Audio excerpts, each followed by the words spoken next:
So guys, Andrew's gone ahead and done a full interview with the one and only Alex Jones. This one is going to be absolutely crazy. If you do want to join the real world, we have a link in the description.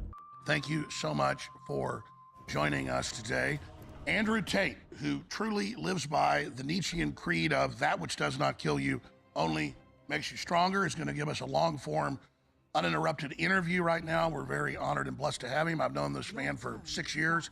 He has incredible integrity, and he's completely innocent of all the fraud that has been thrown at him. I personally have experienced the same tactics. So has President Trump, so has Julian Assange and others. This is how the CIA operates, and make no mistake, this is a CIA operation that has all the hallmarks, and Mr. Tate, I know, can recognize that as well because his father was in the Central Intelligence Agency and world champion chess player. He is a multi-time world champion, a heavyweight kickboxer, and of course, the most Googled man in the world. When he stood up to Greta Thunberg and the carbon taxes, well, you know the rest of the story. So we're going to cover all the big political events in the world, and the Trump indictments, and the open borders, and the global central bank digital currencies. We're going to cover the war in Ukraine. We're going to cover it all. But first, I want Andrew Tate on the record, uncensored, unfiltered, to our massive audience, and undoubtedly tens of millions more that are going to watch this, to talk about what's really happening to him and his team, and where he believes all this is going, and how we can support him. Andrew, great to have you with us. Brother, I've known you for such a long time. We've been talking the truth for so long. It feels like eternity. We've been screaming the truth to the world. And it's remarkable that we get proved right time and time again. And when we say something new is coming, people still look at us like we're crazy. I mean, how many times do we have to be correct before people understand they should listen to us before it's too late? Absolutely. I know that you've got to be careful, not that you've done anything wrong, but they spin everything you do. When they first arrested you, they spun it that, look, a pizza box. They found a secret lair, as if you were hiding from anybody. You'd already been absolved of any wrongdoing 9 months before. That had been in the news, but now they were back again. So the listeners want to know how you're doing, what's coming up, and how they support you. Yeah, it's a pretty standardized tactic. Any man who is successful in the world is going to have a degree of history with females, and that's the way they attack you. It's an attack vector. You just named it. They did it to you. They've done it to Trump. They did it to Assange. They're trying to do it to me. As soon as they want to get rid of you, they will try and accuse you of the most heinous crimes, because sexual crimes are heinous. It slanders your name, which makes the process itself a punishment. It doesn't matter if you're found innocent at the end of it, because they've slandered you for years anyway. The process is a punishment, which is why they choose sexual crimes. They're also extremely subjective, hard to prove. They don't need any solid evidence, and they can go through your entire personal history and try and blackmail and bribe females who you once knew to turn on you in an attempt to destroy your life. So it's a very common tactic. I think anybody with a brain out there understands exactly what's happening to me and what this entire attempt against me is, because it's absolutely asinine and insane. Well, I've never talked about this until now, but 5 years ago, I went to the FBI when someone tried this on me, and I was able to catch them trying to frame me and saying, give me money or I'm going to do this. And later we learned that they were connected to the same three-letter agency that we've been having so many issues with. And so I do personally know what it's like. I haven't been caught in the ringer as bad as you have, but man, the way you've taken it, the way your brother's taken it, the way your team has taken it is just an example in stoic manliness. I mean, I'm sorry, sounds like I'm kissing your ass, but it's just true.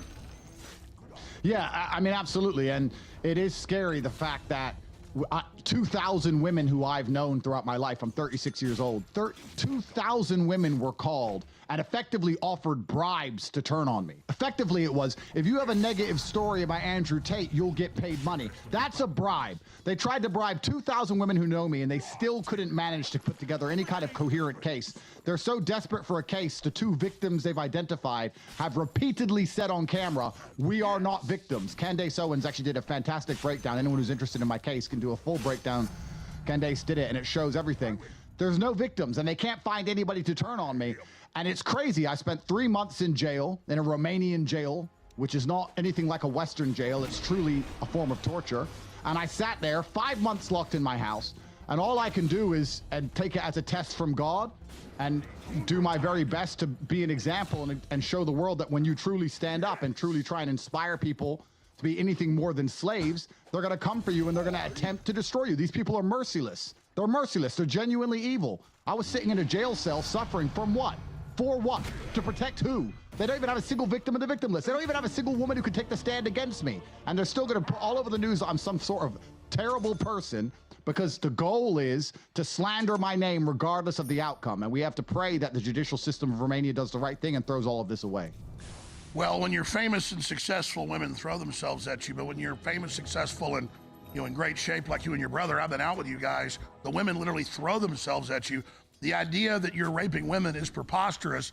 Then they put out some old video of you spanking your girlfriend when she asked her to. I think I spanked my wife 2 nights ago. She asked me to. And then the woman comes out and says, no, it was a joke. And they call that evidence of you abusing a woman. It's ridiculous. It is ridiculous, and it's just weaponized virtue. The problem they're having is that we're telling the truth, and we're repeatedly telling the truth, and we have morals and we have standards, and we're standing up for what we know is right, and we're standing up for God, and we're doing the right thing. So how do they attack us? It's very difficult to say we're not principled or intelligent or correct. So instead they have to say we're bad people. So to say somebody's a bad person, what you do is you weaponize a virtue. You say he's misogynistic or he's homophobic, or you find some virtue and you put it into a bullet and you shoot it at them. And it's all just character assassination tactics. They can't say we lie because we tell the truth. And we keep repeatedly being proven telling the truth. So instead they have to assassinate our characters. That is their primary goal and objective. And that's why the process itself is a punishment.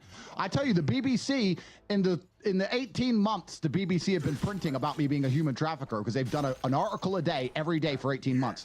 3 staff members of the BBC have been caught committing sexual crimes. 3 of their own staff. It's mentioned for a day, maximum 2, and then it goes away. And here I am 18 months later, still going through the grinder of endless character assassination.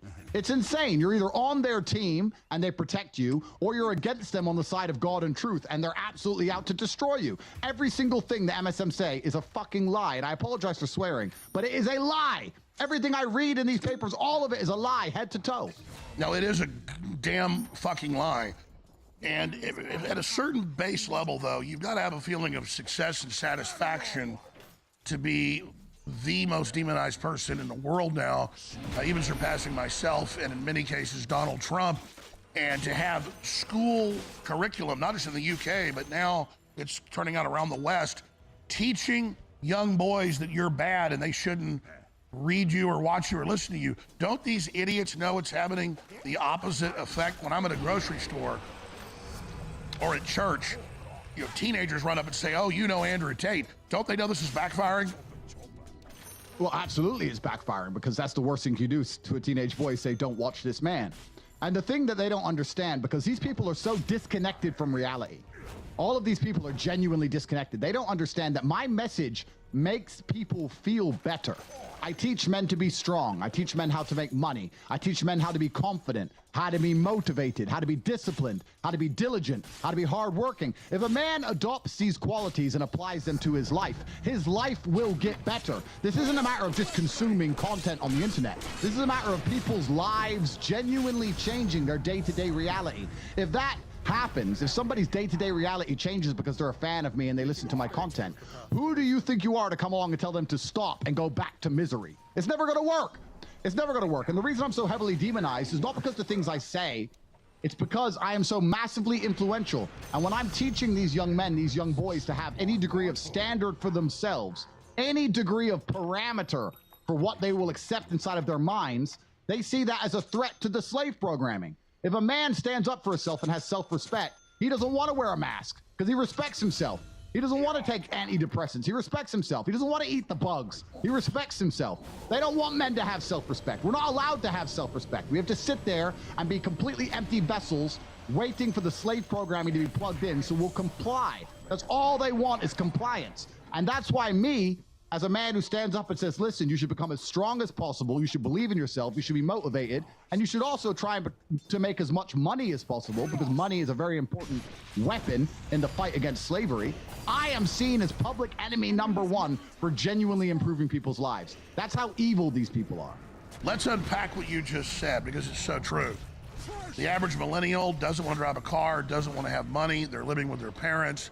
They say they have no vision of the future. That's been instilled in them by the social engineers, by the social architects. And then the average young man on average, gets treated bad by women. The women have been brainwashed. They've been entitled on average, and they don't know how to stand up for themselves, so they get run over by women, even if they actually still go out and date women.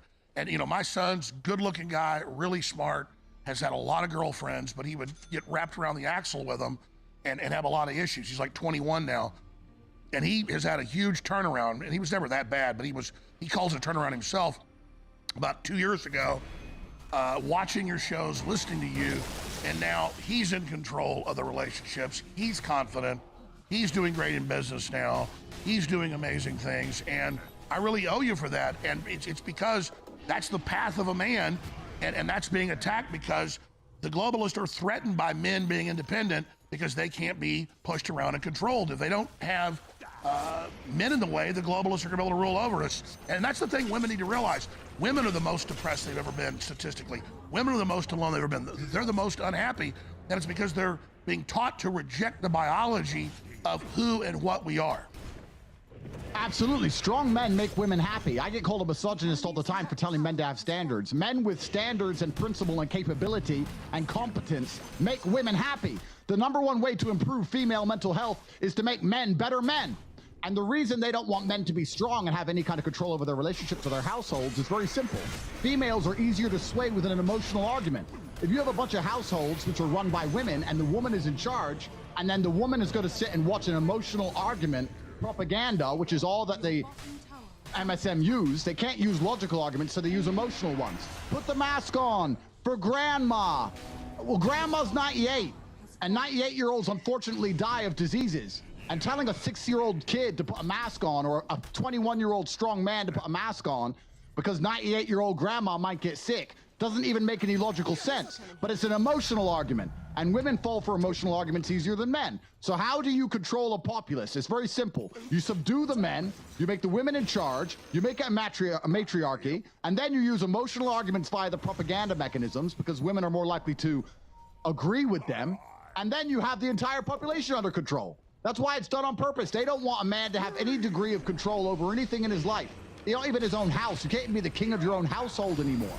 And it's making women miserable. It's making men miserable. It makes the entire populace miserable. And there's another thing I want people to understand. Misery is also a very key component to their slave agenda. Because when you're truly miserable, you are selfish. You don't care about anything that happens outside of yourself.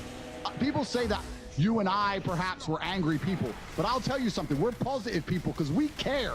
We care about what happens to our country. We care about what happens to our cities. We care about what happens to the future for our children. When you're truly miserable and truly sad, you're self-obsessed. You don't care about anything but yourself. They want us all miserable on antidepressants, eating the bugs, watching the TV shows. Because then when something happens down the street that's not supposed to happen, we don't care. Oh, yeah, well, the store down the street got robbed and my town's on fire, but I'm sad anyway. They want us all selfish. Because when we're selfish, you can't band together to resist anything. Well, that's absolutely what's going on. They totally shirk responsibility. You can read the MI6 and CIA battle plans from the 60s and 70s where they said we're going to destroy the family, we're going to make people selfish. And there are so many psychological studies that leftists are between 5 and 10 times, depending on the study, more selfish. They don't give to charity. They steal more. They lie more. I mean, they're really just incredible losers. And I just wonder sometimes if we can rehabilitate them or whether they're just a lost cause. It's a good question. And they are the end result of a very sophisticated propaganda machine, which has been built with the sole intention of creating miserable drones which will believe anything they are told. These people can be told the sky is green and they'll believe it. And all of the propaganda which is being pumped their way is negative. The world is going to end because the sun is hot. Don't have kids, that's bad for some reason. Don't eat meat, only eat the bugs. Sit at home, you should have a therapist, you should be on antidepressants. Like, they're just trying to pump nothing but negativity of these people, and they absorb it. And this is what I said to one of my friends. My friend said, Andrew, you've been through so much for telling the truth. Why do you do it? And I say, well, you either fight against the injustice and tell the truth, and you suffer the consequences of that, or you believe the bullshit and suffer the consequences of being at war with your own mind and your own biology and end up miserable anyway. There is a war that cannot be escaped, and I would rather live true to God and tell the truth and fight the war this way. But it's truly incredible that these leftists do what they do. And I also think there's something that global about the world that most people don't understand. The people who are in charge of the planet, who are in charge of global finance and make all the important decisions and who are in charge of money, they are called globalists for a reason. They have no particular interest in any one country. All they care about is control and maximizing profits. And I don't think many people understand that. For a long time, we've been exploiting the second and third worlds because someone has to lose for another person to win. There's no light without dark. We've been exploiting the second and third worlds for a long time to be prosperous in the West, and that's now changing for a variety of reasons, which will be a very long conversation. But the globalists have no problem exploiting the first world and simply turning it on its head, destroying the societies of America, destroying the societies of Europe, doing whatever they need to do to make endless and forever profit, and they'll simply move to a penthouse in another part of the world. They have no problem to move to Africa, or they have no problem moving to the Middle East. They have no problem to live in Asia. As long as they get forever profits and billions of dollars, they'll let Europe burn. And all of these leftist policies are designed to create a slave class of people which have no interest in trying to preserve the sanctity of the nations they live within. Andrew, I totally agree here. And I want to drill more into this. When you see Al Gore and King Charles and AOC and Beto saying, hey, the world's going to end in 2030. And then statistically, the young people say, well, I'm not going to get a job or live or have kids because my life's over. That is literally a psychological warfare virus that's been put into their minds. And it's just preposterous. I've looked at the heat records. The hottest heat in the U.S. was back in the 19-teens, the 1930s. The hottest temperature ever at Death Valley was 134. It hit 130 this year. They're lying, and there's headlines, don't go outside, it's too hot. They literally want to turn us into pod people. Oh, absolutely pod people. And pod people can't have any remnants of warrior spirit inside of them because they're not going to be able to live in their pod. So this is the point. The world's over in 2030. Why go to the gym? Why get strong? Why work hard? Why get rich? Why be funny? Why be charismatic? Why do anything? It doesn't matter. The world's going to end. Sit in your pod. Wait for the food delivery. That's what they want from all of us. They want all of us to have absolutely no ambition and to sit there and be slave-minded. And it's very difficult to resist enslavement if you need the government to eat. I think all governments on the planet are constantly trying to encroach on the freedom of their populace, trying to get closer and closer to some version of communism where you have to absolutely and utterly comply or you literally do not have food to eat. And that's what they want. And it's an obvious agenda. It's a very obvious agenda, and it plays into the worst characteristics of the human psyche, because there are a lot of people out there who, when given the excuse to be lazy, will be lazy. When given the excuse for why they're not successful, will take that excuse and use it as a shield for their own glaring, obvious failings. And we're now building two camps. We have the camps of losers and winners, and the winners are telling the truth, and the losers are just adopting all of the slave mind programming. And unfortunately, it's becoming more and more dangerous now to even say the truth, because these losers band together like hyenas and attack anybody who stands up and tells the truth, like they've attacked you and like they've attacked me. The people who are trying to put me in jail are not good people. They're not good people. They're not honest, hardworking, God-fearing people. They're evil people, and they know exactly what they're trying to do. It's scary. Let's expand on that, because this is really the heart of the whole thing. You talk about how you and I and many others have been right about predicting what would happen. It's now here, so our credibility's way up. 95% of the comments I see about you are positive everywhere.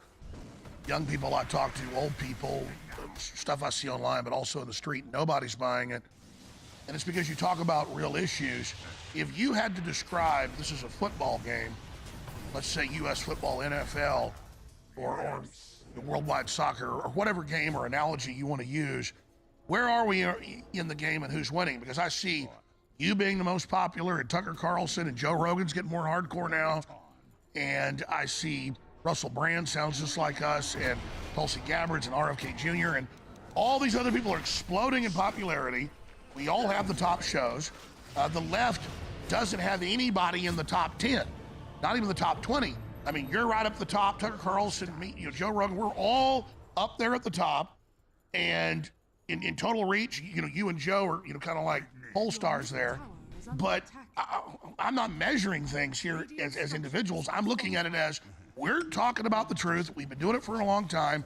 We're insanely popular despite all their suppression, despite them trying to put us in prison and locking you up in solitary confinement and doing all of this. Look how Trump's gets 60% of the vote against all of the Republicans. He's 25 points ahead of Biden. That's never happened since polling began to have something like that. So the system has the money, and it has the agencies, and it has the police in many levels, and the media, but it's all dying. It's all a joke. And so every move they make against us is very painful. But at the end of the day, as long as we persevere and hold strong, they're losing. So what's your view on that? Absolutely. They don't have God on their side. The moral arc of the universe bends towards truth. It takes unlimited energy to continue to propagate a lie. It's very difficult to do. It goes against the law of physics. If you put a lie into the universe, you need to continually push that lie to keep it afloat. It's like a hot air balloon. You need to keep that engine running. You need to keep the flame going permanently to keep it floating. Because as long as people use their own eyes and their own senses and eventually begin to think, the lie is going to sink and it's going to disappear. And there's certainly been a shift in consciousness in the last 3 to 4 years. 3 to 4 years ago, it was much worse than it is today. And I feel like I said this when I was canceled in August of last year. I was doing Patrick Bet-David's podcast, and I said, they are making a mistake. When you have power, the only guarantee to power is that one day you will lose it. And the quickest way to lose power is to overuse it, to overreach, to overstretch. When you do that, everyone loses faith in you. For you to have power, you must have the faith of the populace. Once that people understand that you're abusing your power and it's no longer a fair system, they're no longer interested in what you have to say or your power mechanisms, and then you can only resort to complete brutality. And I think it's going to be quite difficult for them to do now that the consciousness of people are waking up. But certainly, yeah, I feel like we are winning now. I feel like you and I have been through the trenches and suffered the absolute worst of it 5 to 6 years ago, and now most people understand. They overstepped with the COVID lies. They overstepped with the censorship. They overstepped with the election lies. They overstepped trying to say anybody who tells the truth is a sexual predator. They overstepped by protecting all the people who we know do genuinely bad things they refuse to talk about. They overstepped so many times now that people have a thirst in their hearts to know what's really going on, and that's our chance to finally make it clear to people. And I pray we can finally get through to people to a level where next time they try the next big psyop, which we can talk about, which might be coming up soon, everybody rejects it. Because, you know, there's something really important, Alex. We talk always about who controls the world, but ultimately, without our compliance, they can't control anything. We control the world. A mask mandate is a piece of paper. It's a piece of fucking paper. That's it. It's cowardice that makes that have power. If everyone wasn't a coward and stood up and said, no, I'm sorry, I respectfully decline, then it's over. We still control the world, but that's why they're trying their absolute best to make sissies of all of us. Absolutely. I want to talk about that because we talked yesterday, and I said, what do you want to cover? And you said, well, we always have a great time. You know, we'll just discuss the waterfront. But you said, I do want to get into new lockdowns. And I talked to a TSA source that I know well that I called a Border Patrol source. They said, yeah, we were told last week they're going to try to bring it back, starting with federal employees, TSA workers, the middle of September, and then try to bring back airline mandates in October, and of course, then get as much as they can to have the mail-in ballots next year. Now, I didn't know when I broke that Friday morning that they would do the main rollout Friday evening and say, oh, colleges are locking down and Lionsgate's locking down and corporations are locking down, and you know they're going to make people wear masks, they're going to ask for vaccine passports. And so the story became the biggest story in the last 4 or 5 days. I mean, just massive amounts of people waking up, huge coverage. Senator Paul's come out and said it's a total fraud. And so it's really a watershed moment that we're not going to just sit here and let them roll out the incremental psyop and then we just accept each piece. No, we know you're bringing it back out to push your poison boosters. We know you're bringing it back out to try to get more surveillance and control and bring in your vaccine passports. That's the basis of the World ID card that Bill Gates is behind. And so I'm very excited to see explosive, nonviolent civil disobedience and people saying, hell fucking no, we are not going through this again. We know it's a fraud. So I think we caught them with their pants down. Now, border, you don't have a legal system. You don't even have a nation anymore. You want to talk about rape without consent? You absolutely utterly nailed it. And they use this word and they use this attack on any strong man primarily as an effort to damage masculinity. They make it out to the world that if you're a man who is traditionally masculine, who stands up, who is strong, who is not apologetic for his opinions, then by extension, you must be a rapist. And they do this so that men are afraid to act this way, because that, once again, pushes the idea that men should be sissies and soft, so it's easier for them to have slave-minded individuals. What's actually crazy is this. Women want men who are masculine. The kind of man who is not going to rape is the kind of man who has choices and genuine access to females who love him. Why would a man who is successful in all realms of human endeavor, including his relationships with females, ever rape anybody? No, I'll tell you who's a rapist. The liberal who eats the bugs, who's fat and ugly, with no personality, who's sad on antidepressants. No woman wants him. He's the kind of guy who has to rape to have sex, not the traditionally masculine, toxically male, that the man they try and say. So it's absolutely and utterly, it's a mind attack. It's a psyop by saying if you stand up and you have muscles and you have a nice car and you're rich and you're strong and you have opinions and you say, yeah, this is what I believe and I'm not sorry for it, that means you are a bad person and by extension a rapist. And what they're trying to do is stop men from acting that way. They want all of us afraid. Without fear, none of this works. I think it was Goebbels who said it. I don't know if your research team can find it. Goebbels said it. You lie and you lie on repeat and you make them afraid. And that's all you have to do. Nazi Germany literally said the exact same thing, and look what they did to the world. And it's amazing that the tactics haven't changed. The apparatus, the MSM hasn't changed. It's the same game. It's exactly the same game it's always been. Because I know you shouldn't get into the case too much, but it's come out in the news that basically everybody said, no, it's all made up, or one or two just won't even testify, and the stories have all fallen apart. What's the time frame here? How do we support you? Because we've got a lot more of the interview coming up. You've been gracious to give us an hour and a half, but I just want to get it on record that you are under attack, because you're confident, you're strong, you're in this position, you're not backing down, you've got a great attitude. But at the same time, people need to know that if we don't support you, we don't spread the word, we're basically aiding the enemy to take you down. So how do we non-violently, peacefully support you and your brother? Absolutely. I super appreciate that. I ask everyone to please go to cobratate.com and sign up for my completely free email list. And that's a fantastic way to support me, and I keep everybody updated with my case. A very quick 1-minute version of my case is as follows. An American girl was sponsored by a liberal NGO to come over here. She visited for 5 days and then accused me of kidnap. She's accused 7 other men of kidnapping her life. One of them actually killed himself from the pressure. So she is a professional. The Romanian authorities reacted to her phone call as they should. To be fair to them, when a woman says she's kidnapped, came into the house, realized no one was kidnapped, released us after 2 hours. That was in April last year. For the 9 months after that, we were followed at direction of a foreign intelligence agency, which was commanding Romania to do so. We were arrested again and accused of human trafficking because 2 girls we know, we helped them make TikTok videos. We told them how to be popular on TikTok. Yes, you heard me correctly. We helped some of our friends be popular on TikTok. Then these 2 girls were supposedly victims. Those 2 girls have come out with videos saying we are not victims. They've made 10 videos saying we are not victims. We do not want the Tates in jail. They have never hurt us. They are our friends, and the state is saying they are brainwashed. So the current case against me has nobody in the stand against me. The 2 victims on my side, and the state trying to put me in jail for 10 years for helping my friends make videos on TikTok. And that's all on record now. Everything you said is on record. The problem is now you have a government that doesn't want to be proven wrong. That's why this is so dangerous. That's right. That's right. This is a very important point now. Romania doesn't want to be proven wrong. And I don't hold any ill will against Romania. I have to be honest. I mean, I've lived here for a very long time. I know Romania very well. No, you've been a big booster of it. People love it. I'm a big booster of it. I'm a big booster of Romania, and I know they're traditionally conservatively minded. I think there's someone else behind this whole game. I don't want to say too much, but I think we all understand what I'm saying. And I have nothing against Romania. Now I have my faith in the Romanian judicial system to be a sovereign nation and resist outside influences and say, no, this is garbage, and he's never done anything wrong within the borders of our country. And that's what we're going to see what happens. Because now we're in a process, as a judicial process. It might take 6 months. It might take 2 years. I don't know. I think distance from the event is probably a tactic that is in the minds of the people who understand that nobody believes this anymore. But we're going to have to see what happens, and I have to put my faith in God and my faith in the Romanian judicial system, because I don't think it's their fault. I think someone from the outside said, get him, and they tried very hard, but I'm a good person. And usually what happens when you investigate someone for 18 months to the level they've investigated me is you find something.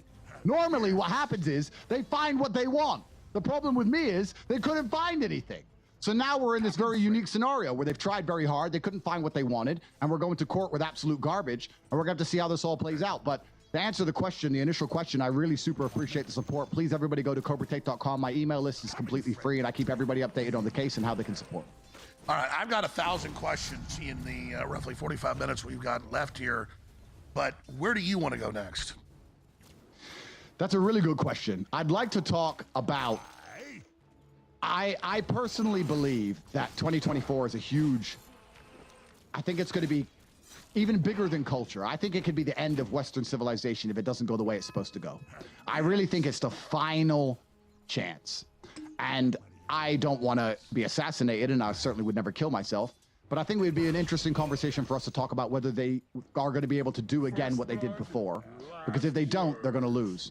And I think that caged, desperate tigers, cornered tigers are sometimes the most dangerous. And I don't know what they have up their sleeve. What are they going to possibly even try? Because if we lose in 2024, it's over for the whole idea of democracy. It's over for the whole idea of belief in the system. It's over for the whole Western world. It's over for the dollar. It's over for everything, isn't it? Watching the election in real time. Me and Tristan argued about this. Tristan goes, Trump's going to kill us. No, they're going to rig it. And even my brother goes, you can't rig the U.S. election. I said, watch this. We're watching it. For the first time in history, ladies and gentlemen, for the first time in history, never done before, they stop counting. Oh, a water pipe has burst in Georgia. Oh, a court ruling in Nevada says that because of the way the polls were done, we need 24 hours for the bunch of garbage legislation. Right. I'm telling you why. This burst pipes bullshit. And then overnight, they open up all the mail-in ballots, and Joe Biden's ahead now. What's funny is, they opened up the mail-in ballots, and in some states, it's like 300,000 he was losing by, and they're all 100% for Joe Biden. 300,000 votes, not one for Trump, not one for the independent candidates, all, every single one for Joe Biden. But we need to check the source. Okay, I'll show you the graph. Yes. I've shown you a graph which shows, because they're stupid enough that the graph actually shows the votes, right? And you can see that at 4 a.m. on a random Wednesday, Biden goes zoop, straight up. This is fucking rigging. This is election rigging. If you had to flip a coin and get heads 300,000 times in a row, what's the odds of that happening? Considering that every other state, it was 58%, 56%, 57%. 100% of every single mail-in vote was for Joe Biden. This is obviously rigged. You can see it on the graph. This is a rigging. And then, we're just getting started, my friend. So then Trump goes, this is rigging. This is the state of Wisconsin, right? Correct. Trump's winning, and bang, this happens at 4 a.m. overnight. Boom, straight up. How is that not rigged? Well, that's right. The multinational corporations are trying to bring in a global cashless society and sew it up and make everybody else poor as a tool of control. Mexico isn't poor because they don't have smart people or resources. The system decided to keep people poor and have a tiny elite. America's the only country that consciously decided to try to make everybody wealthy if they worked hard. That's why everybody came here. And it seems like only a few areas of Eastern Europe are even trying to embrace that right now. And it's certainly not perfect, as you know. But I don't think people realize that everybody says this election's the most important, but everybody knows undoubtedly this is the big one. This is the big enchilada. And you're stalwart, not backing down in the face of all this. Trump's not backing down.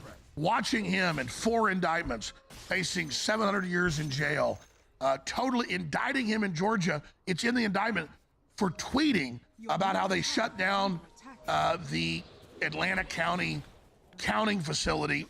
They say we didn't do that. They announced it in a press conference and closed it and kept voting. I mean, even if Trump's got issues and he's not perfect, to watch him being crucified and being so confident, so strong like you, it's not an act.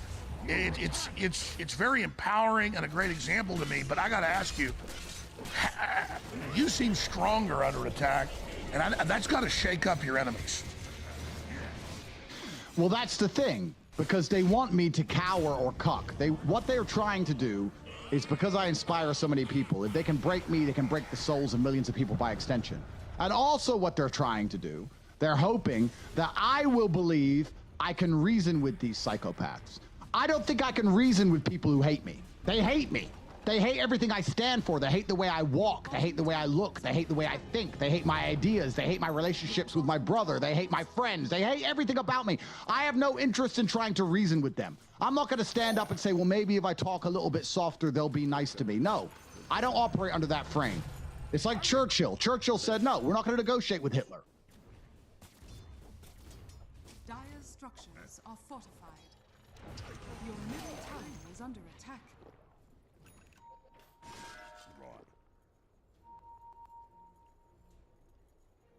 Your middle tower is under attack.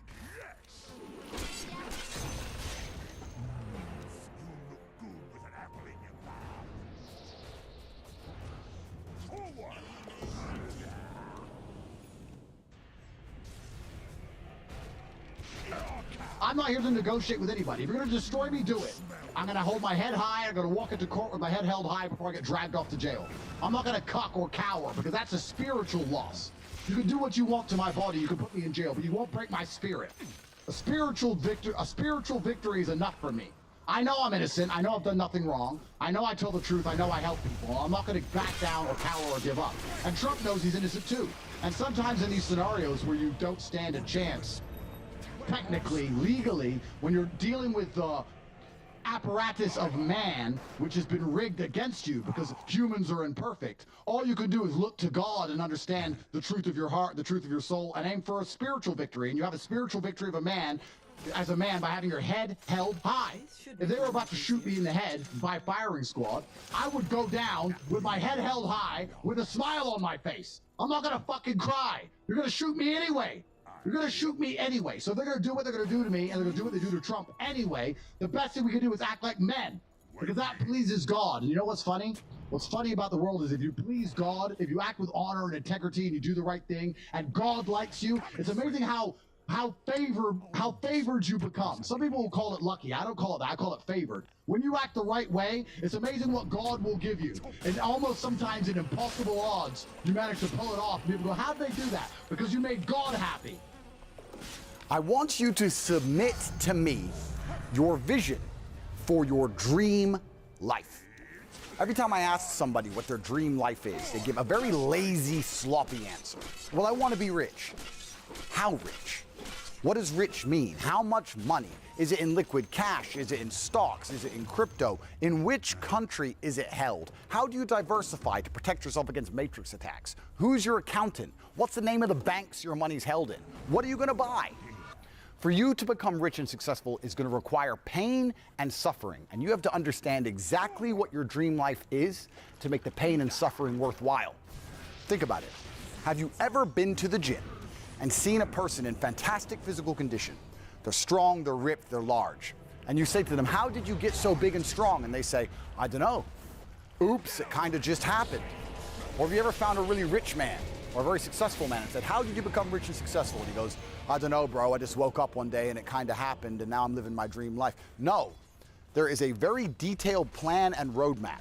For you to become strong, you must eat a certain way. You must train a certain way. For you to become rich, you must earn money a certain way. You must understand exactly how you're going to make money, whether you're going to be a public-facing figure like me or a man of the shadows with millions of dollars. Unknown, but extremely powerful. You have to design your dream life. What house are you going to live in? Who's your woman going to be? Is she blonde? Is she brunette? What car are you going to drive? Have you even gone on the internet and spec'd your car? You can design your dream car right now for free on the internet, and you can choose the color. You can choose the wheels. You can choose the carbon. Is it a Lamborghini? Is it a Ferrari? Is it a McLaren? How much does it cost to the dollar? You talk about your dream life. You don't even know what your dream life is. How do you expect to get to a destination when you don't know where you're going? Do you understand? I designed my dream life long ago, before I was known, before I had anything. And I worked very hard with a very concise, very detailed plan to ensure I ended up exactly where I wanted to be. And you're not going to end up where you want to be if you don't know where it is. So, for that reason, I want you to submit to me your dream life. I want you to be as detailed as possible. Do you have children? What house you're in? What your woman looks like? What's her personality like? Where did you meet her? What kind of person is she? What car do you drive? Who are your friends? Who are your network? What kind of men are you hanging around with? How are you making money? Are you known? Are you not known? What is your ideal job? How much money do you want to make a month? How much money do you have saved? You have to understand exactly what your dream life is. This is more than just an exercise in understanding how to become a successful person. This is an exercise in life. Without diligent planning, without concise, compendious plans, the chance of you achieving nearly anything is zero. So for that reason, I'm asking for you to submit to me your vision for a dream life. God is watching all of these things. And these people who think they can just throw people in jail on some garbage are going to see that there is a karmic retribution in the universe and that the truth is on our side. And I know exactly how Trump feels. Trump is waking up frustrated, angry, but he sees himself serving a purpose higher than these orchestrated, pretend Shakespearean plays, these corrupt systems of man. And he says, you know what? I'm going to walk in there, and the only person I'm interested in pleasing is God. I'm going to walk in there like a man. That's how it has to be done. No, that's it. And Trump has told me that. He's told Roger Stone that. He realized this is history. He didn't know how bad America was screwed up.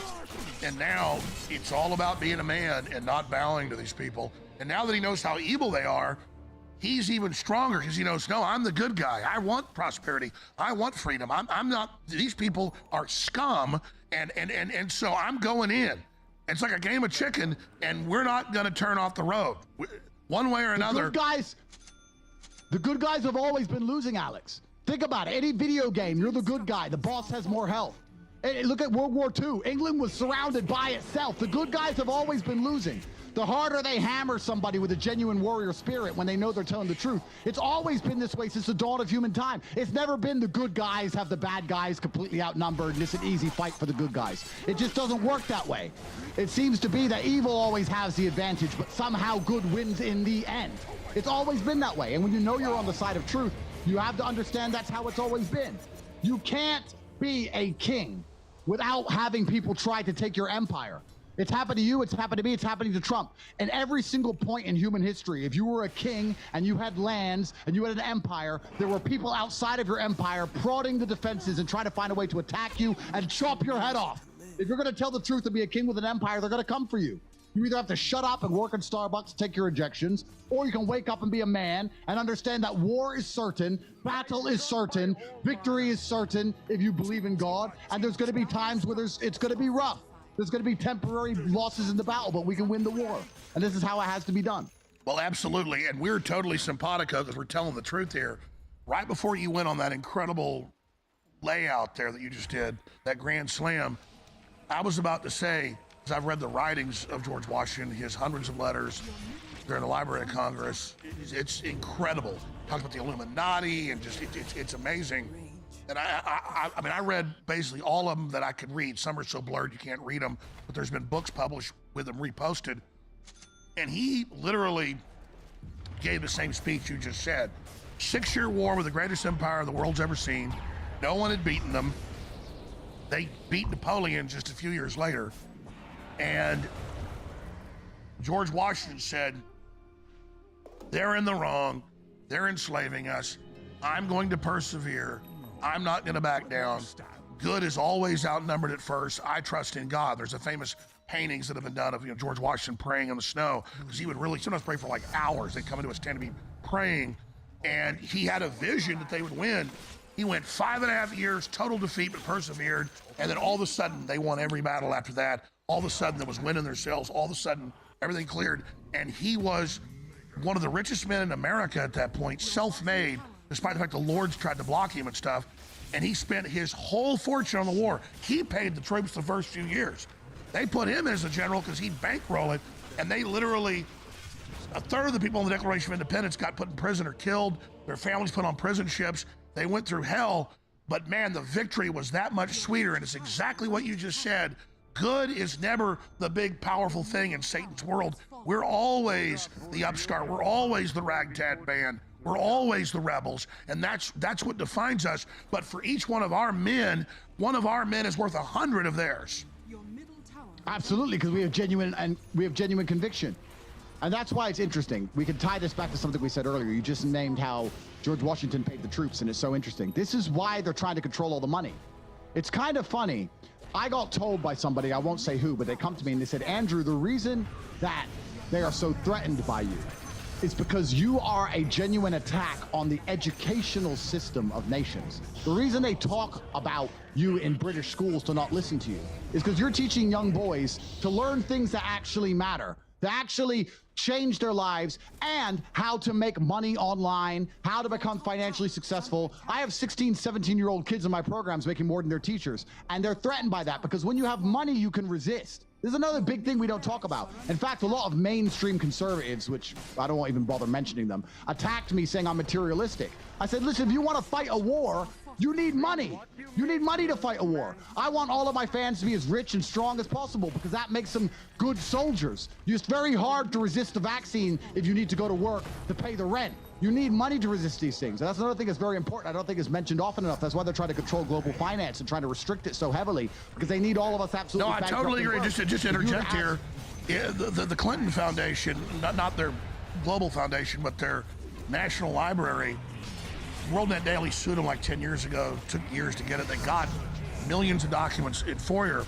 And the number one things when the Clintons came in, the Carnegie Endowment and the Ford Foundation, the Rockefeller Foundation, and the CIA, was we can't let conservatives or nationalists or nuclear families have money because they are intrinsically common sense and conservative, and they'll form their own communities. And they listed a few little film producing companies and a few magazine companies that were conservative and said we've got to shut them down. Little companies, because they knew the acorn would grow into a mighty tree. And exactly right. One good thing the left is really powerful at is flooding money into their causes, because they know. Then they guilt us for trying to build up capital to fight them. And exactly, if George Washington, as a teenager, hadn't gone out and risked his life being a surveyor into the Western frontier and been in a bunch of battles before he was even commissioned in the militia and then later in the military for the British, he would not have been that rich man, literally self-made. And that's why he was so pissed at the British, because you had to go to a lord to sell a piece of property or to bring in a ship or to bring in products. And he got tired of literally inbred, retarded British lords getting a piece of his money. And so when he had that money, he then bet it all on the craps table for America. And so he wasn't just the general, he was the financier. And that's what it's about. If he wouldn't have had that money that he literally made as a teenager and a young man, risking his life. Because, you know, the French, it's in a few books, he never bragged about it.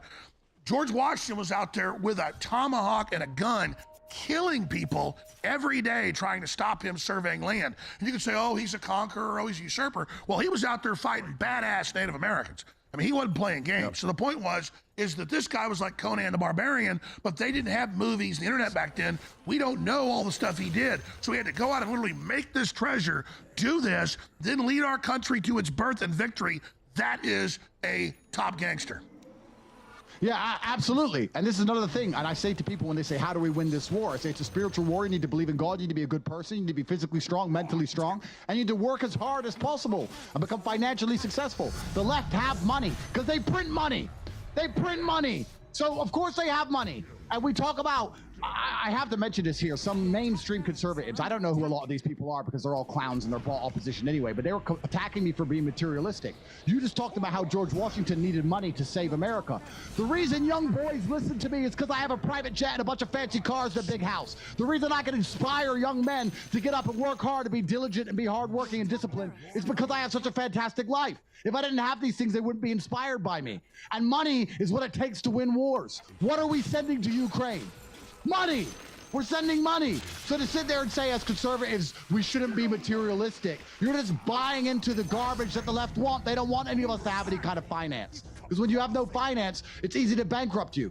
Listen, Alex, when I was the most Googled man in the world, do you think I weren't approached by a bunch of mainstream companies? I'm the most Googled man in the world amongst one of the most profitable demographics on the planet. Young men from 15 to 35. I was offered $30 million, $25 million, $45 million to sell my soul, to shut up about certain subjects and be sponsored by X company. I was offered unlimited money to be quiet, and I said no. Why? Because I already have money. You can't buy a man who already has money. And that's another thing they're very afraid of. They're afraid of people who are self-financed. That's one of the reasons they're afraid of Trump. He doesn't need your stupid donors. He doesn't need your garbage. He has his own money.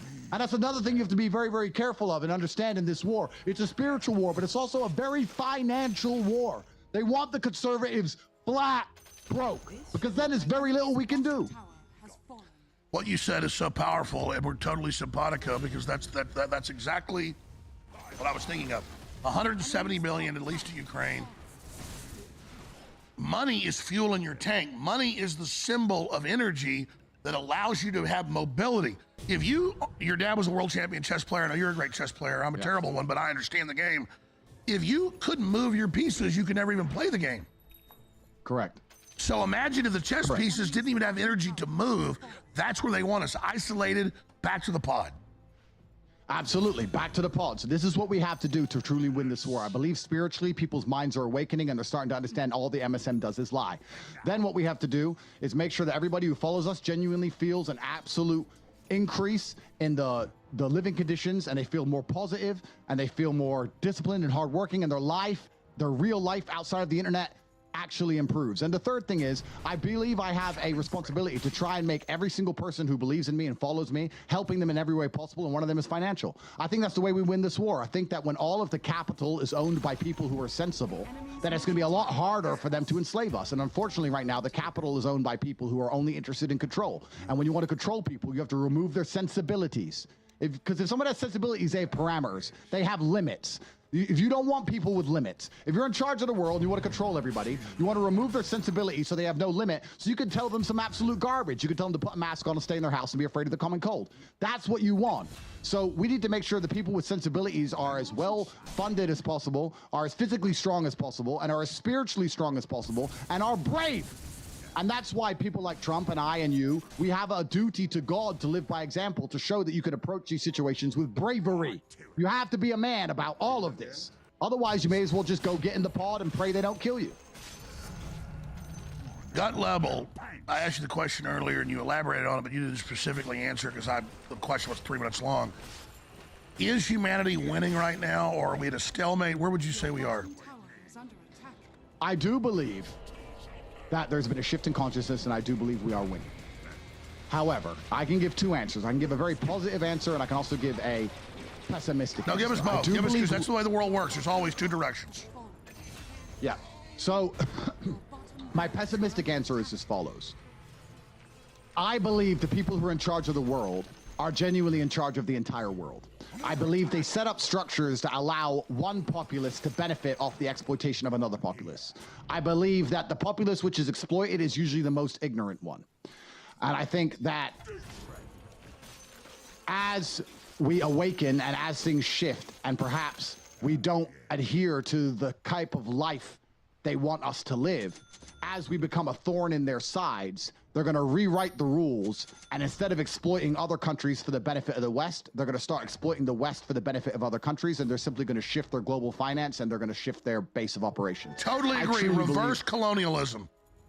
Reverse colonialism. They have no problem watching Africa burn for Europe to get rich. And most people don't understand. They also have no problem watching Europe burn for Africa to get rich. They have no problem flipping the script. They have no problem letting Europe burn. They let it get rich off Africa. Now they'll let Africa get rich off of burning Europe. They have no problem with that. And reverse colonialism, I think, is something that's really going to happen in the next 20 to 30 years. As we wake up, and as we don't want to adhere to their garbage anymore, and as we have higher standards for ourselves, they're going to sit and go, these people think they're smart. Okay, we'll make them the serfs, and we'll just build up our lives somewhere else in Asia or the Middle East. I think the Middle East is going to be the most powerful area for the next 50 to 60 years, personally, is what I believe.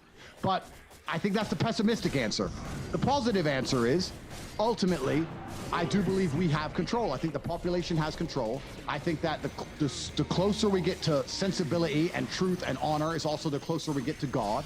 I think that when enough of us band together and resist, it doesn't actually take as many people as you think to inspire the general population to stop adhering to these slave principles.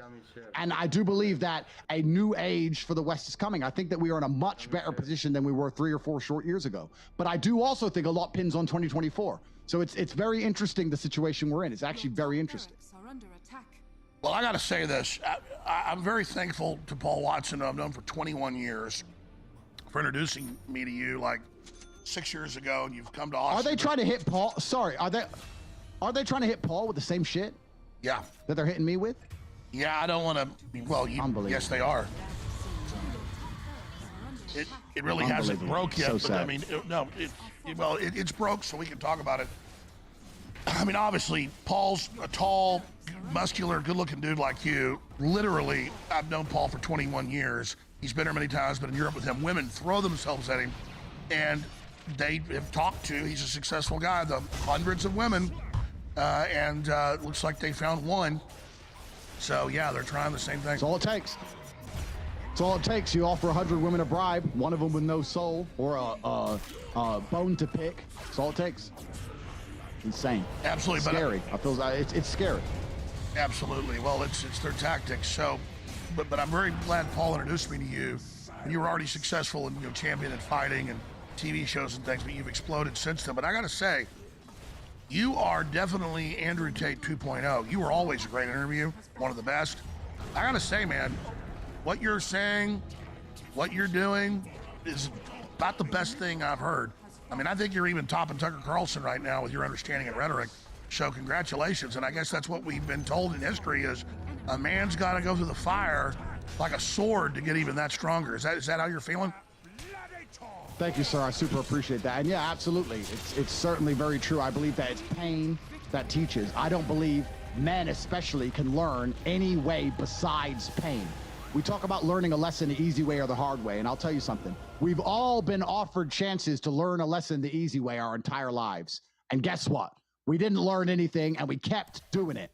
You could see it with its natural intrinsic inside of men. You'll see a man drive a car too fast and almost crash 100 times, and he won't learn his lesson until he's crashed that car. We only learn things the hard way. It's only pain that can teach a man. Every single time something bad happens to me, that's how I see it. I see it as God teaching me to make me more wise, more formidable, a more capable opponent, and that's how you have to approach life. Otherwise, how else can I make sense of all the things I've been through? And certainly I don't read very much. I don't study that often. Everything I talk about are just things I learned from observation. And it's kind of interesting that the world's really not that complicated. The world's only ever been about one thing and always ever will be. It's about power. It doesn't matter if you're talking about a relationship between a man and a woman. Doesn't matter if you're talking about global economic policy. Doesn't matter if you're talking about a war in Ukraine. Doesn't matter what you're talking about. The world's always ever been about power. That's all it's going to be about to the end of human time. And they'll put all these other masks on it. They'll pretend it's about humanity and pretend it's about caring about your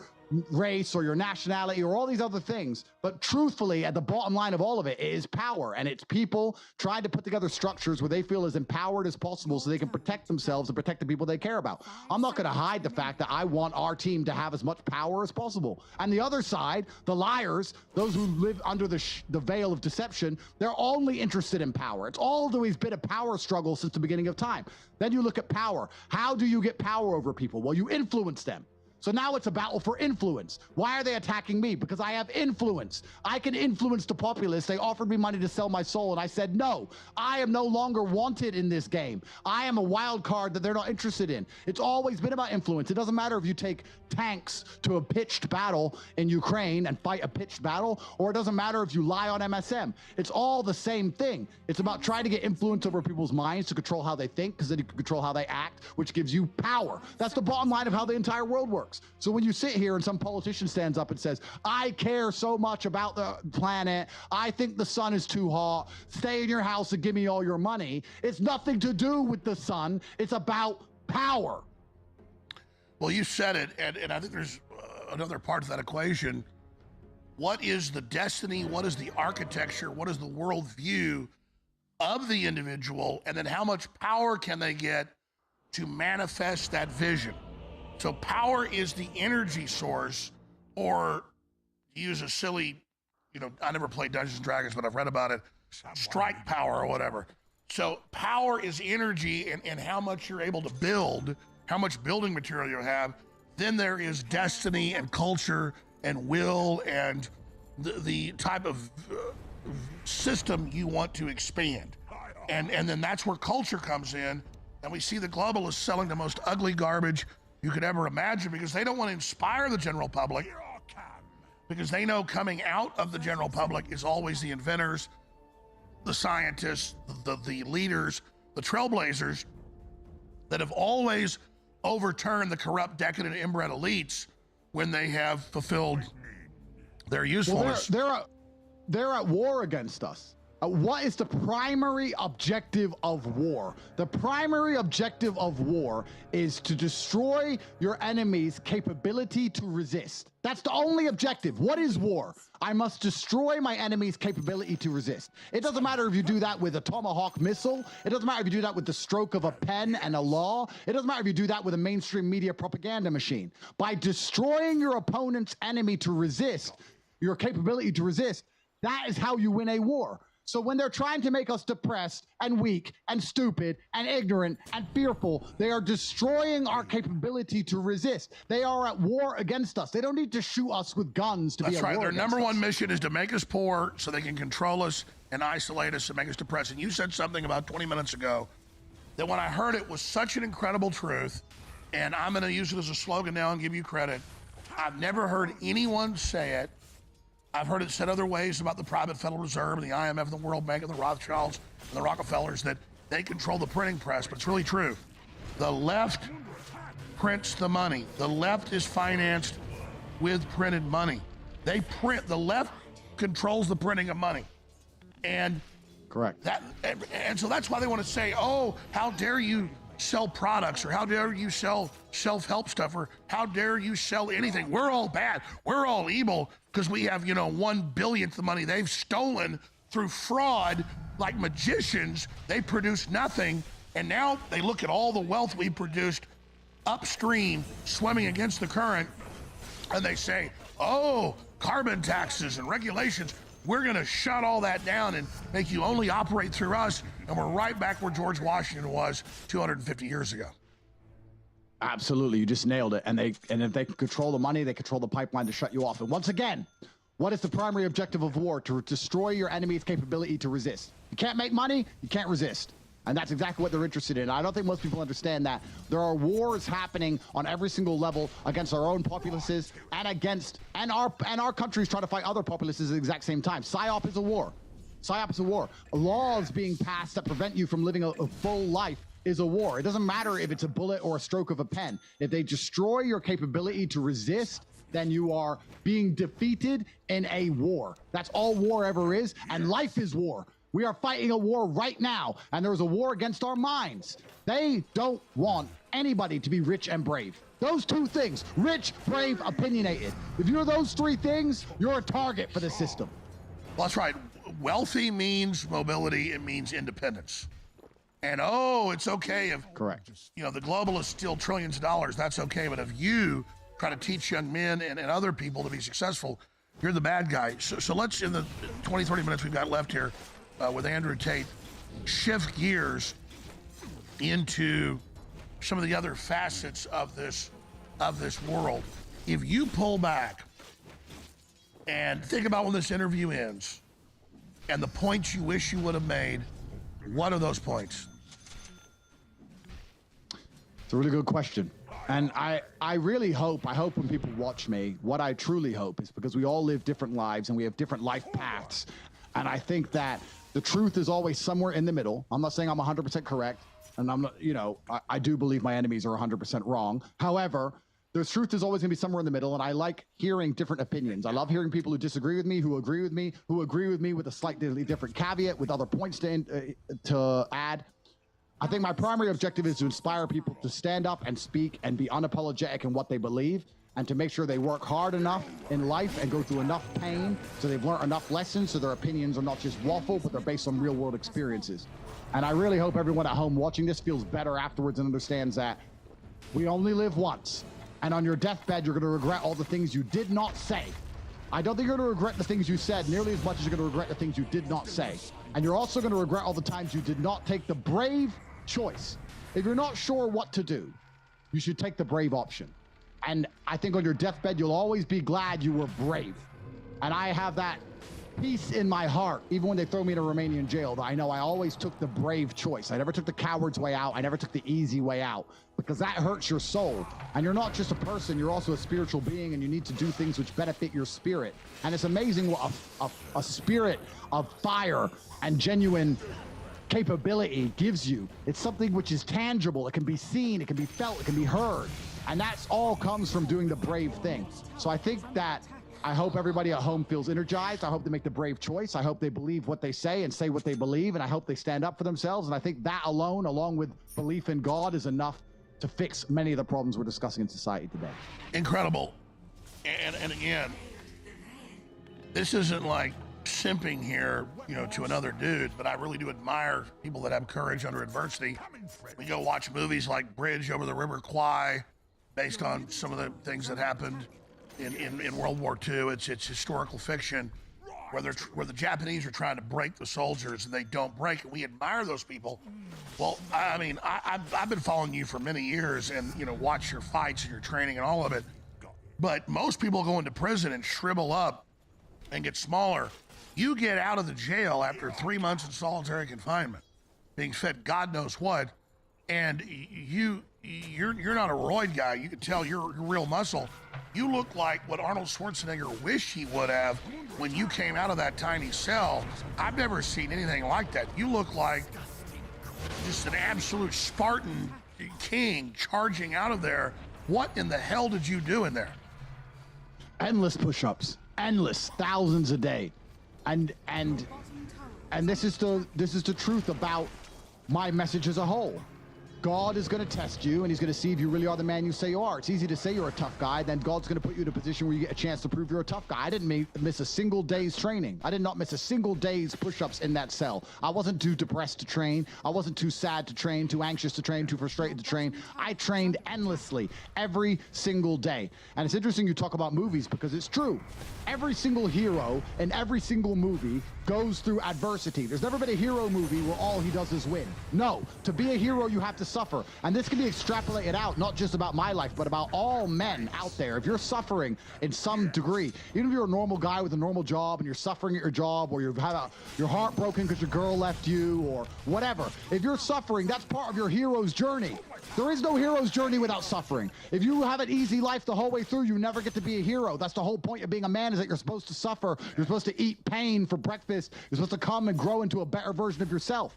That's exactly what life's supposed to be about as a man. And another thing I want to say, when you mentioned that movie that popped to my head, I find it amazing that men will sit and watch movies about prisoners of war in Japan, or watch movies about men who go to war and risk their lives, or watch all these hero movies, and they have admiration for the hero, and they believe themselves to be some version of a hero, and then they're too afraid to say no to putting on a mask.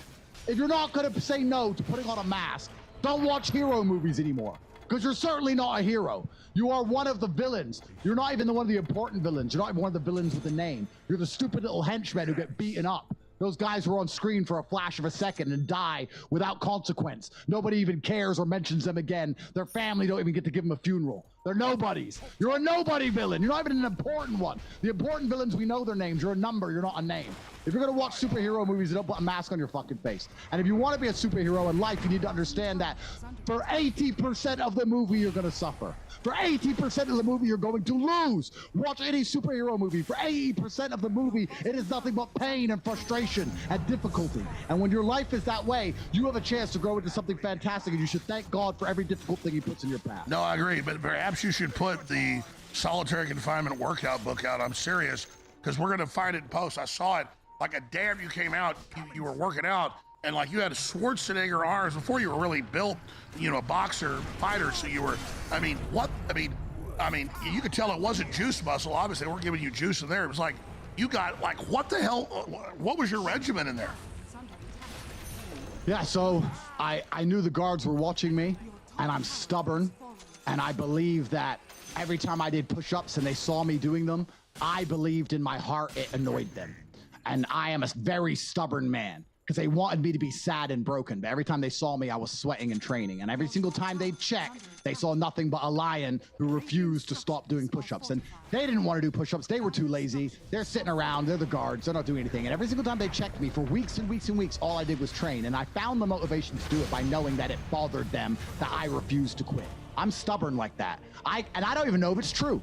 All I know is that I can adopt a mental model which makes me as competitive as possible, and I decided my push-ups bothered them, and they were the ones who were keeping me locked in a room, so I will do push-ups at them. I didn't do push-ups for me. I did push-ups at them endlessly. If I was awake, I was doing push-ups, or I was resting, preparing for my next set at them. It was my only weapon of defiance.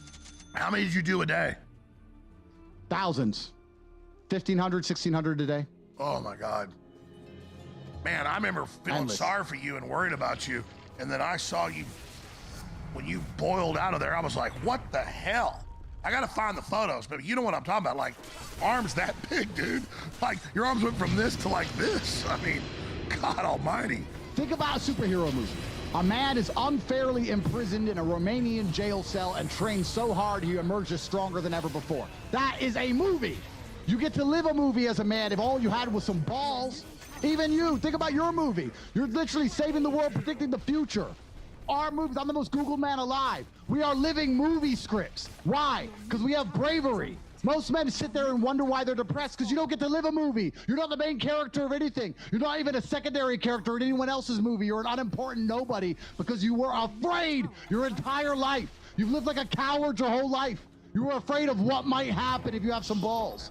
And then you wonder why you're depressed. I'd be depressed if I was you. Of course, your life sucks. I'd rather go to jail as me than live free as you. Because when you're free, you can't even do anything. You can't go where you want, you're broke. You can't have sex, girls don't want you. You can't speak because no one listens. So what are you free to do? You're more in jail than I ever was. When I was in jail, I was getting thousands of love letters from beautiful women around the world. Every single tweet I put out was watched by millions of people. I wasn't in jail. I was still free. Well, let's be clear, not millions, 50 to 100 million. Stop playing it down. 50 to 100, yeah, 50 to 100 million people, exactly. Most of these people who have lived with cowardice in an attempt to preserve their freedom aren't even free. And that's what they don't understand. They're enslaved worse than I ever have been or ever will be. My mind is free. I'm allowed to think what I want to think and say what I want to say. They have thoughts and they go, don't know if I should say that. They second guess themselves. They're their own worst enemy.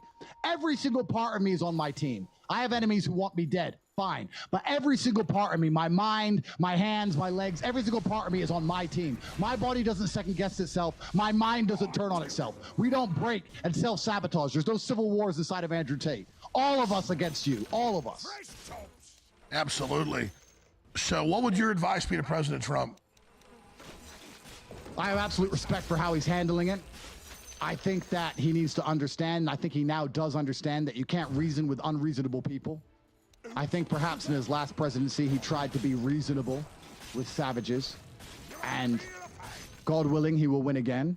And he will be far more strict with issuing justice against those who are deceptive and live with lying intent. I really am praying for him. I think everybody understands what he's going through, truly everybody. But the moral arc of the universe does bend towards truth. And I pray in the end, everything will work out well for him. I agree with you on that. What do you think about the Ukraine-Russia situation?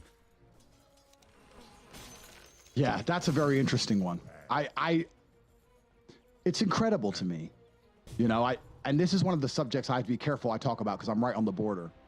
It's literally a few hours away. So I have to be very careful what I say. But I will just make one comment. When we pulled out of Afghanistan, I said to Tristan, but they need a war. And Tristan goes, where? I don't know, but they need one. They need one somewhere because that's how it works. And it's kind of like a metaphor for life. It's funny, we pulled out of Afghanistan, was it 3 weeks later? Didn't take long. A few emails, boom, new war. You need a war, right? And because I have to be careful what I say about the war specifically, even though I think that sums it up, I think most people understand exactly what I'm saying because I'm on the border of Ukraine. I will say that it's also a fantastic metaphor for life. I don't think war ever ends. It just changes. It just moves. And if you're a man and you're going through something in your life, you think, everything will be fine once this is over. You'll learn that the war has ended in one place and it started again somewhere else, and that war never ends, and we're in a constant state of war. I sit around with my brother and we talk about, man, when this is over and we finally beat this case, we're going to be so happy. But I think there'll be a new war. I think there'll be a new case, or a new problem, or a new difficulty, or a new struggle, or new pain. This is never going to end. So war never ends. It just shifts and just moves. And I think, unfortunately, as Afghanistan ended, somewhere had to be chosen. And it's not necessarily about what's right or what's wrong or what's just. It's just about the fact that it's a very unfortunate reality of this world that sometimes people just die and they don't even really know why. And that's what's happening in Ukraine. Let's talk about your brother. I have seen him really kicking ass out there, and he's an amazing guy. Let's talk about Tristan. I have the best brother on the planet, and he's the best brother on the planet because we are a team, and we are a truly unbreakable team. And we've always been a team. I can't imagine there's never been a point in our lives we were not a team. We've been a team since the absolute beginning. And 2 brothers are worth 10 men. 2 brothers are worth 10 friends. And that's just how we are as men, and we approach everything together. He has said to me repeatedly, they better not put you in jail without me. They better put us both in jail. If you're going to jail, I'm going to jail. I was about to say, you couldn't see your brother, you couldn't talk to him, but what was it like in jail? Let's talk about that. And then not seeing your brother that you're so close to. Talk about that. Yeah, for a long time we were not together. Then we ended up in the same cell for a while. I think we all know why that was done. I think if people who understand how ops work understand why they wanted us in the same room. So we were in the same room for a little while. So they were recording you. You said it, Alex. But yeah, it's kind of interesting because we drew strength from the fact that we knew the other was being strong at all times. And that gives you an incredible source of strength. Like, I knew he was being a man, and he knew I was being a man. And it's amazing what groupthink can do. We talked about how destructive it can be in regards to how it can destroy civilizations. But the reverse is even more powerful. Absolutely. Absolutely. When enough men get in a room and get pissed off, we'll charge at machine guns. It's amazing what you can do to the male psyche. When you have men around you who are brave, we can literally go over the top of the trench. It's incredible what can happen. So that's the biggest source of strength for me and my brother. We'll walk in the same room, give each other a nod, don't even say a word, and we're instantly ready to die because we've always been that way. And I only like hanging around with men who think that way. And that's why another reason, if you want to apply it to society, one of the reasons they attack masculine friendships so heavily and try and make out like men shouldn't be friends and being friends with men is gay and all this garbage. They try and destroy it because they want men lonely, because as a lonely man, you're much easier to kill.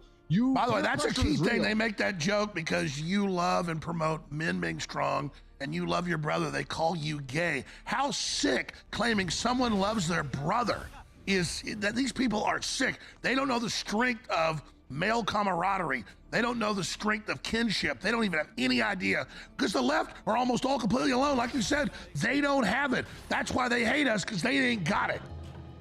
Absolutely. And misery loves company, so they try and drag us down to their level. And it's amazing where if you get 9 brave men in a room and 1 coward, that coward will probably still do the brave thing. He doesn't want to be seen as the only coward in the room. Peer pressure is real in both directions, both up and down. A downward spiral is real because people adhere to groupthink, but so is an upwards tornado of truth and justice is also real if people adhere to groupthink. So that's why bravery is so important, and that's why masculine friendship is so important. I can't be a coward. My brother won't let me. He can't be a coward. I won't let him. And it's a feedback loop. It's like one of those. And don't you feel that towards your ancestors? Because anytime fear even creeps in, I think my ancestors were bad sons of bitches. I got to measure up. I'm not even thinking about family. I'm thinking about my ancestors. When I'm going to go all the way, I'm thinking, no, I don't come from scum. I come from warriors. I'm not backing down. Absolutely. And they suffered endlessly for me to exist. Think of all the things they went through so that we could even breathe and talk. And I'm going to use my time on Earth to be a coward and second guess myself and be afraid to tell the truth? Why did my ancestors fight and die then? For what? For me to be born and put a mask on? Is that it? And sit around in a coffin apartment and the left's all pedophiles? This is disgusting. And that's what they want. And most men, this is the thing that's very important. It's the final act of destroying masculinity, is that a lot of men no longer have shame. You have no shame left. You should be too ashamed to be a coward. You should be too ashamed to do the wrong thing. Where's your shame? Well, we destroy that, right? We destroy that even in schools with men and stuff. I'll tell you something. My brother can shame me into doing something. He can shame me. He can call me a pussy or a coward, and I'll set up and say, no, I'm not, and I'll do the brave thing. Shame works for men sometimes. I say to men all the time. Men come to me and say, I can't get a girlfriend. I say, it's because you're a loser. You are a loser. Change that fact. Come to me and prove to me you're not a loser. I will shame him, and he will react to it, and his life will improve. But now we have men with no shame. They'll walk around with no shame at all, and then we wonder why we have a whole bunch of cowards. Cowardice is always the easy choice, but you should feel too much shame to take it. That's the problem. I saw you tweet the other day, and we'll put it on screen later in post. We're taping this. But you said, I miss the nightmares, I miss the torture. But don't miss it too much. We don't want them to put you in prison, but you were, I think that was actually, from what you said, a true statement. That you're strong outside jail, but you were almost lusting for the crucible again? When I left jail, I had very bad nightmares. For a long time, I couldn't sleep at Has fallen. Your middle tower is under attack. all. And I was using all that time to obviously be productive. I'm not going to be the kind of person who lays in bed doing nothing. I was training hard, I was working, I was doing as much as possible. And over time, my mind has healed itself. I never took any drugs, I never went to a psychotherapist, I never cried about it, I never tried to, well, I need sleep. Your brain was wargaming it, and that's what I have. I love my nightmares because they make me stronger. Absolutely. My brain was going through endless scenarios in my subconscious, and my brain was going through them all, and I decided that if God decides I need nightmares right now, then I'm going to take my nightmares, and if I wake up, I'm going to go to the gym. That's it. I'm not going to cry about it or be a bitch. And now, over time, my mind has healed itself without any help. Oh my God, brother. That's the thing. I love my nightmares. I used to hate them 20 years ago. I now know it's a war game. I enjoy them. Completely. Now I'm sleeping soundly and I'm angry. I'm getting less done. I have less time. I'm sleeping. I'm like, give me my nightmares back. I want to train like I was training. I was up all night. I was living 24-hour days. Give me my nightmares back. Now I'm sleeping soundly. And that's the thing. It's the mental shift. It's the semantic shift. I'm supposed to be afraid of these nightmares. I'm supposed to want them to go away. Well, I want them back. Now what? Now what are you going to do? You're going to put me in a jail cell? You're going to give them back to me? You're going to give me what I want? Give them to me. My life was, I was far more productive. I was a more capable predator with my nightmares. So I want them back. I'm furious my mind's healed itself. Luckily, I believe God's going to give me another event at some point in my life that's going to damage me again, which is going to allow me to once again enjoy those sleepless nights.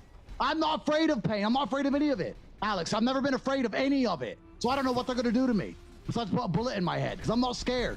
Andrew, I've been on air 29 years. This is the most amazing interview I've ever done, hands down. Because we're simpatico, because I've been through a lot of trauma, so have you. And instead of being victims, we realize it made us stronger. And we're finishing each other's sentences, which other men out there that have been taught to be victims and get into it and all this. And I'm not saying I'm the toughest guy around physically or anything, but I mentally have been through a lot.